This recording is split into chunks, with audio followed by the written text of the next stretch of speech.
Hello students, कैसे हो। मैं संदीप शर्मा और आप देख रहे हो मेरा यूट्यूब चैनल बिग्स इंस्टीट्यूट, जिस पे आपका स्वागत है। तो बच्चों, प्रीवियस क्लास में अपन अक्षीय रेखा पर विद्युत द्विध्रुव के कारण कितना विद्युत क्षेत्र उत्पन्न होता है उसके बारे में पढ़ चुके हैं। आज का जो अपना वीडियो है वो आधारित है कि विद्युत द्विध्रुव की निरक्षीय रेखा पर विद्युत क्षेत्र की तीव्रता क्या होगी। तो इससे पहले मैं आपको विद्युत द्विध्रुव क्या होता है, विद्युत द्विध्रुव आघूर्ण क्या होता है, उसकी दिशा कैसे परिभाषित होती है, उन सब के बारे में पहले पढ़ा चुका हूँ। जो बच्चा नया है वो पहले उस वीडियो को देखे और उसके बाद में इस वीडियो को देखे, और जो भी बच्चे नए हैं वो चैनल को सब्सक्राइब कर लें और इसी के साथ साथ वीडियो को अंत तक देखिए, ताकि आपको जो भी कंपटीशन में या बोर्ड में जो भी क्वेश्चन बनता है इस टॉपिक पे वो आप आसानी से अटेम्प्ट कर सको। तो अपना टॉपिक है विद्युत द्विध्रुव की निरक्षीय रेखा पर विद्युत क्षेत्र की तीव्रता। ये ज्ञात करने के लिए अपन एक विद्युत द्विध्रुव लिया जिसका नाम है AB। तो फिगर में आपका जो AB है वो तो क्या हो गया, विद्युत द्विध्रुव हो गया। अब इस विद्युत द्विध्रुव की जो लंबाई है वो 2a से लिख रहे हैं, तो ये AB के बीच की जो दूरी है वो 2a हो गई। ऐसे आपके पास इस विद्युत द्विध्रुव से क्या मिलेगा, विद्युत द्विध्रुव आघूर्ण मिलेगा, जिसकी दिशा PK से लिख लेते हैं। तो PK आपका क्या बताता है, विद्युत द्विध्रुव आघूर्ण की दिशा को, जो हमेशा कहां से कहां होती है, -q से +q होती है। विद्युत द्विध्रुव आघूर्ण निकालना है तो विद्युत द्विध्रुव आघूर्ण निकालने का सूत्र हो गया q × 2a और दिशा हो गई आपकी PK, और ये आपकी -q से +q यानी इधर की ओर हो गई आपके पास। वो आपका विद्युत द्विध्रुव का केंद्र बिंदु है। अब अपन को क्या करना है, P बिंदु पर विद्युत क्षेत्र की तीव्रता निकालनी है। तो P बिंदु है वो आपके पास, ये जो PO लाइन है वो कौन सी लाइन है, आपकी निरक्षीय रेखा है। निरक्षीय रेखा कौन सी रेखा होती है, अक्षीय रेखा के लंबवत, और केंद्र से गुजरने वाली रेखा को निरक्षीय रेखा कह देते हैं। तो ये आपके पास कौन सी रेखा हो गई है, निरक्षीय रेखा हो गई है। और इसी निरक्षीय रेखा पर अपन ने कोई एक P बिंदु लिया है जिसकी केंद्र बिंदु से कितनी दूरी है, x दूरी। अब इस P बिंदु पे विद्युत क्षेत्र कौन बढ़ाएगा, एक तो -q और एक +q। तो अपन ने लाइन लिखी है कि बिंदु P पर +q के कारण उत्पन्न विद्युत क्षेत्र, और +q के कारण विद्युत क्षेत्र देखोगे तो आप लिख सकते हो बिंदु आवेश का जो विद्युत क्षेत्र है वो सीख के आए अपन KQ अपॉन R²R के। तो आपके पास यहां से लिखा KQ। अब R चाहिए, R क्या होती है, आवेश की बिंदु से दूरी। ये वाली दूरी निकालेंगे तो ये आपका समकोण त्रिभुज बन रहा है, जिसमें ये A है और ये x है। तो आप इसको लिख सकते हो x² + a² की पावर 1/2। कैसे निकाला, पाइथागोरस प्रमेय से। तो r की जगह लिख दिया x² + a² की पावर 1/2। तो r² करना है तो आपके पास इसका स्क्वायर कर दिया। अब दिशा की बात करते हैं तो आपको पढ़ाया जा चुका कि प्लस आवेश का जो विद्युत क्षेत्र है वो बाहर की ओर होता है, और बाहर की ओर होता है तो BP दिशा में होगा। तो आप इस E1 की दिशा लिखना चाहो तो ये आपके पास आ गया E1। ये किसका विद्युत क्षेत्र है, +q आवेश का विद्युत क्षेत्र। ऐसे ही -q का विद्युत क्षेत्र लिखोगे तो सेम सूत्र लगाएंगे। सेम सूत्र में अगर अपन R की बात करें तो इस त्रिभुज में ये आपके पास R है। इस R की बात करोगे तो ये भी आपके पास कितना निकल कर आएगा, x² + a² की पावर 1/2। अब इन दोनों त्रिभुजों में आपके पास ये दोनों भुजाएं बराबर हैं, तो अगर मैं ये वाला कोण थीटा लूंगा तो ये वाला कोण भी थीटा हो जाएगा। अब आप क्या कर रहे हो कि यहां से देखें तो E1 और E2 का जो परिमाण है वो एक समान मिला, और वो किसके बराबर आ गया, KQ अपॉन x² + a²। ये आपके पास E1 है और E2 की दिशा कहाँ है, PA दिशा में। तो आप यहां से देखोगे तो ये आपका E2 आ गया। अब आपने ये जो E2 लिखा वो इधर ही क्यों लिखा, क्योंकि आपको पढ़ाया गया है कि -q आवेश का जो विद्युत क्षेत्र होता है वो आवेश की ओर होता है, इसलिए अपन ने इधर लिखा। अब अगर आप देखोगे तो इस E1 और E2 को अपन क्या कर रहे हैं, घटकों में वियोजित कर रहे हैं। तो ये तो हो गई इसकी अक्षीय रेखा और ये हो गई इसकी निरक्षीय रेखा। तो अगर ये कोण थीटा है तो ये वाला कोण भी थीटा हो जाएगा, ये वाला कोण नीचे वाला कोण थीटा हो जाएगा, और ये वाला कोण थीटा है तो ये वाला कोण भी थीटा हो जाएगा। अब इस E1 को घटकों में तोड़ा तो एक तो अक्षीय रेखा के अनुदिश आएगा और एक निरक्षीय रेखा के अनुदिश। तो इधर का जो घटक है ये तो आ गया आपका E1 cos थीटा। घटकों में तोड़ना सिखाया गया है। किसी बच्चे को दिक्कत हो तो कमेंट सेक्शन में कमेंट करके पूछ लेना। घटक कैसे वियोजित करते हैं वो भी सिखा देंगे अपन। ऐसे इस E1 का इस दिशा में जो कंपोनेंट आएगा उसको लिख देंगे E1 sin थीटा, जिसके साथ कोण बनता है वो कोस का और उसके लंबवत होता है वो किसका होता है साइन का। ऐसे इस E2 के कंपोनेंट लूंगा तो इधर तो आ गया आपका E2 cos थीटा और इस दिशा में देखेंगे तो ये वाला जो कंपोनेंट है इसको आप लिख सकते हो E2 sin थीटा। एक बार दोबारा देखना बच्चों, पहले अपन ने माइनस क्यू का प्लस क्यू का विद्युत क्षेत्र निकाला जो इस तरफ है, ऐसे ही अपन ने माइनस क्यू का विद्युत क्षेत्र निकाला जो इस तरफ है। अब इनको घटकों में तोड़ा तो अक्षीय रेखा के अनुदिश तो E1 cos थीटा और E2 cos थीटा आ गई और निरक्षीय रेखा के अनुदिश E1 sin थीटा और E2 sin थीटा।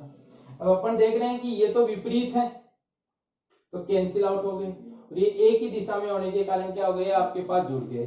तो आपने लिखा कि बिंदु P पर उत्पन्न विद्युत क्षेत्र E1 व E2 को अक्षीय व निरक्षीय रेखा के अनुदिश घटकों में वियोजित करने पर निरक्षीय रेखा के घटक E1 sin थीटा तथा E2 sin थीटा परिमाण में तो एक समान है और दिशा में कैसे हैं एक दूसरे के विपरीत। तो ये तो क्या हो गए निरस्त हो गए और अपन कह सकते हैं अक्षीय रेखा के घटक दोनों एक ही दिशा में होने के कारण क्या हो गए जुड़ गए। तो अपन कह सकते हैं E निरक्ष अगर होगा तो ये E1 cos theta plus E2 cos theta. अब इन दोनों की जो दिशा है वो P कैप की दिशा के कैसी है विपरीत, तो मैंने लिख दिया माइनस P कैप। अब अपन देख चुके कि E1 और E2 दोनों का परिमाण KQ upon x square plus a square के बराबर है और यहाँ से cos थीटा निकालेंगे तो cos थीटा से स्थिरभुज में निकाल लो, अच्छा स्थिरभुज में निकाल लो। दोनों में देखा तो cos थीटा होता है आधार बटा कर्ण, आधार आपका a है और कर्ण x square plus a square की पावर 1/2 है। तो cos थीटा की वैल्यू आ गई, E1 और E2 की वैल्यू आ गई। इन दोनों को कंबाइंड में लिख सकते हैं 2E1 cos theta minus P cap. यहाँ E1 की वैल्यू तो ये रख दी, cos थीटा की वैल्यू आपने ये रख दी और माइनस P कैप ऐसा कैसा कंबाइंड किया तो K Q 2A minus P cap और x square plus a square की पावर 3/2। अब यहाँ अगर देखोगे तो Q into 2A P cap आपके पास P के वेक्टर के इक्वल है तो माइनस P कैप आपका माइनस P वेक्टर के इक्वल हो जाएगा। यानी इस पूरे को कंबाइंड में आप लिख सकते हो माइनस P कैप और जैसे ही माइनस P कैप लिखा तो आपके पास ये सूत्र बन गया कि minus P x square plus a square की पावर 3/2। इसको आप माइनस साइन को आगे ले जाओगे तो ये हो गया। तो अगर आपका दीर्घ विद्युत द्विध्रुव है तो दीर्घ विद्युत द्विध्रुव के कारण जो आपका विद्युत क्षेत्र उत्पन्न होगा किस पे निरक्षीय रेखा पे, तो ये होगा। अब आपने यहाँ कंडीशन लगाई कि x ग्रेटर देन a हो, यानी कि आपका ये जो कंडीशन होती है वो किसकी कंडीशन होती है, लघु विद्युत द्विध्रुव की कंडीशन होती है। और लघु विद्युत द्विध्रुव की कंडीशन में आप इस x square plus a square को nearly equal to x square लिख सकते हो। ये वाला मान आपने जब यहाँ पुट किया तो आपके पास ये निकल कर आया माइनस KP x स्क्वायर की पावर 3/2, 2 से 2 तो कट गया और आपके पास यहाँ से minus KP upon x square आ गया। तो ये आपका निरक्षीय रेखा पर लघु विद्युत द्विध्रुव के कारण कितना विद्युत क्षेत्र उत्पन्न होगा वो निकालना सीख चुके। सिंपल है, सबसे पहले फिगर बनाओगे, फिगर में प्लस क्यू का रिप्रेजेंट किया माइनस क्यू का रिप्रेजेंट किया, परिणाम अपन ने बिंदु आवेश के सूत्र से निकाल लिया। बिंदु आवेश के सूत्र में निकालने के लिए अपन को r चाहिए। इस त्रिभुज में इस त्रिभुज में अगर देखें तो r की value x square plus a square की पावर 1/2 है। ये निकालने के बाद में आप यहाँ देख रहे हो कि दोनों का परिमाण एक समान आया और दिशा अलग अलग है। दिशा अलग अलग है तो इनको अक्षीय रेखा और निरक्षीय रेखा की दिशा में वियोजित किया गया। वियोजित करने पर देखे कि ये E1 sin थीटा और E2 sin थीटा तो अपोजिट होने के कारण कैंसिल हो रहे हैं। E1 cos थीटा और E2 cos थीटा दोनों एक ही डायरेक्शन में होने के कारण जुड़ रहे हैं, इसलिए परिणाम ये आया। यहाँ E1 और cos थीटा की वैल्यू रखी तो आपके पास ये बना। इसमें आपको ये ध्यान रखना है कि ये किसको निरूपित करता है, विद्युत द्विध्रुव आघूर्ण को, तो वहां से इसको माइनस p वेक्टर लिख दिया। इस माइनस p वेक्टर से अपने पास ये सूत्र बना। इसमें कंडीशन लगा दी थी कि लघु विद्युत द्विध्रुव के कारण x very very greater than a होता है, तो आपके पास यहाँ से सूत्र ही आ गया। अब इस सूत्र में देखोगे तो परिमाण तो है kp/x³, और अगर आप क्या करोगे, इसकी दिशा देखोगे तो दिशा में देखने को मिल रहा है कि माइनस साइन आ रहा है। तो विद्युत क्षेत्र की जो दिशा होती है किस पे, निरक्षीय रेखा पर, वो विद्युत द्विध्रुव आघूर्ण की दिशा के कैसी होती है, विपरीत होती है। अब विपरीत होने का मीनिंग क्या हो गया आपके पास कि अगर आपका विद्युत द्विध्रुव आघूर्ण ऐसे है तो आपकी जो E है वो ऐसे मिलेगी। अगर आपका विद्युत द्विध्रुव आघूर्ण इस तरीके से है तो E आपका इस तरीके से विपरीत मिलेगा। तीसरा आप ये कह सकते हो कि अगर विद्युत द्विध्रुव आघूर्ण की दिशा ऐसे है तो आपकी विद्युत क्षेत्र की तीव्रता की जो दिशा है वो इसके विपरीत ऐसे मिलेगी। ऐसे आप कह सकते हो कि अगर विद्युत द्विध्रुव आघूर्ण नीचे की ओर है तो विद्युत क्षेत्र की दिशा है वो इस तरीके से मिलती है। इस तरीके से बच्चों आपको ध्यान रखना है कि परिमाण तो kp/x³ के बराबर आती है और दिशा है वो विद्युत द्विध्रुव आघूर्ण की दिशा के विपरीत है। जैसे अभी विद्युत द्विध्रुव आघूर्ण ऐसे है तो परिणामी विद्युत क्षेत्र आपको ऐसे मिल रहा है। तो ये आपका निरक्षीय रेखा पर विद्युत क्षेत्र की तीव्रता निकालने का तरीका हो गया। एक बार आप इसका स्क्रीनशॉट ले लीजिए।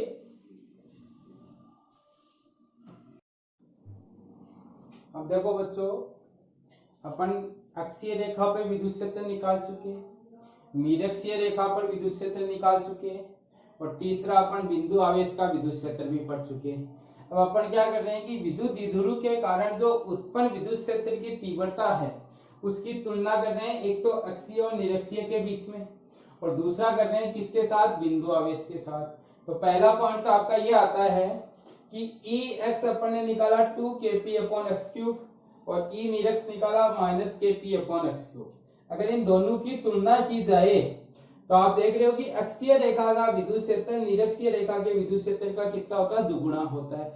तो पहला पॉइंट तो ये याद रखना कि अक्षीय रेखा पर विद्युत क्षेत्र की तीव्रता है वो निरक्षीय रेखा पर विद्युत क्षेत्र की तीव्रता की कितनी होती है, दुगुनी होती है। दूसरा अगर देखें तो यहाँ तो दिशा प्लस में आ रही है, यहाँ दिशा किस में आ रही है, माइनस में। तो आप ये कह सकते हो कि अक्षीय रेखा पर उत्पन्न विद्युत क्षेत्र है वो विद्युत द्विध्रुव आघूर्ण की दिशा के समांतर होता है क्योंकि P के दिशा में है, और निरक्षीय रेखा पर उत्पन्न विद्युत क्षेत्र की तीव्रता विद्युत द्विध्रुव आघूर्ण की दिशा के क्या होती है, प्रति समांतर होती है या विपरीत होती है। तो इसको ऐसे देख सकते हो कि अगर P आपका इस तरफ है तो अक्षीय रेखा की विद्युत क्षेत्र की तीव्रता इसी दिशा में होगी, और निरक्षीय रेखा की विद्युत क्षेत्र की तीव्रता इसकी दिशा के कैसी होगी, विपरीत होगी। तीसरा पॉइंट आप क्या देख रहे हो कि अक्षीय रेखा का विद्युत क्षेत्र ये आया, जहां से कह सकते हो कि E व्युत्क्रमानुपाती x3 है। ऐसे निरक्षीय रेखा का विद्युत क्षेत्र ये आया जहां पे भी आपको E की व्युत्क्रमानुपाती x3 दिखाई दे रही है। और तीसरा बिंदु आवेश की अगर देखो तो ये आया जिसका मीनिंग है E व्युत्क्रमानुपाती x² है। अब इन तीनों की अगर तुलना की जाए तो यहाँ से तो दोनों का रिजल्ट निकल कर आया E व्युत्क्रमानुपाती x³ है, और यहाँ से आपका E व्युत्क्रमानुपाती x² है। दोनों की तुलना करें तो अपन कह सकते हैं कि विद्युत द्विध्रुव का जो विद्युत आघूर्ण है वो दूरी के साथ ज्यादा परिवर्तित होता है बजाय किसके, बिंदु आवेश के लिए। तो इसके लिए कंडीशन होनी चाहिए कि आपके बिंदु एक समान दूरी पे हो और उसी के साथ साथ आपका x very very greater than क्या हो, 2a हो। तब आपके पास ये कह सकते हो कि आपके पास जो विद्युत द्विध्रुव में परिवर्तन है, विद्युत द्विध्रुव की तीव्रता में परिवर्तन वो आपको अधिक मिलेगा बिंदु आवेश की विद्युत क्षेत्र की तीव्रता में परिवर्तन से। तो एक चीज आपको ये भी याद रखनी है कि विद्युत द्विध्रुव में परिवर्तन है वो ज्यादा होता है तीव्रता में बजाय किसके, बिंदु आवेश की तीव्रता में। यहाँ से आप देख भी रहे हो। अब आपको इसका कारण भी पूछ लेते हैं, क्या कारण होता है। तो इसका कारण आप ये कह सकते हो कि जैसे ये माइनस क्यू है आपका, ये आपका प्लस क्यू है, और इसके केंद्र से ये आपका बिंदु है वो बहुत ज्यादा दूरी पे है, यानी यहाँ पे है। तो यहाँ अगर कोई प्रेक्षक खड़ा होगा तो उस प्रेक्षक को ये जो दोनों आवेश हैं वो लगभग आपके कैसे दिखेंगे, संपाती दिखेंगे। अब संपाती दिखेंगे तो इसमें एक आवेश तो माइनस का और एक किसका, प्लस का। तो माइनस का बढ़ाने की कोशिश करेगा बजाय आपका प्लस का, सॉरी घटाने की कोशिश करेगा, और प्लस का आपका क्या करेगा, बढ़ाने की कोशिश करेगा। तो इससे आप ये कह सकते हो कि यहाँ जो परिवर्तन है वो यहाँ तो क्या करते हैं, दो आवेश करते हैं। किसके लिए, विद्युत द्विध्रुव के लिए। तो और बिंदु आवेश की बात करोगे तो यहाँ एक आवेश है, ये आपका x दूरी पे कोई p बिंदु है। तो आप यहाँ से ये कह सकते हो कि यहाँ तो आपके पास जो परिवर्तन करने वाले दो आवेश है जो एक ही जगह संपाती होते हैं, जबकि यहाँ एक ही आवेश है। इसलिए आपको ध्यान रखना है कि विद्युत द्विध्रुव में परिवर्तन ज्यादा होता है दूरी के साथ विद्युत क्षेत्र की तीव्रता में, और बिंदु आवेश की विद्युत क्षेत्र की तीव्रता में परिवर्तन क्या होता है, कम होता है। तो बच्चों ये था आपका विद्युत क्षेत्र की तीव्रता, निरक्षीय रेखा पे सूत्र उत्पत्ति, और दूसरा अपन ने उसकी आपस में क्या कर ली, तुलना कर ली। तो ये बच्चों देखना, किसी स्टूडेंट को अगर फिर भी कोई प्रॉब्लम रहती है तो वो कमेंट सेक्शन में कमेंट करके पूछ सकता है, या व्हाट्सएप नंबर पे व्हाट्सएप करके पूछ सकता है। इसके बाद में अपन क्या करेंगे, विद्युत विभव की गणना करेंगे। किसके कारण, विद्युत द्विध्रुव के कारण। Thank you. स्क्रीनशॉट ले लो एक बार।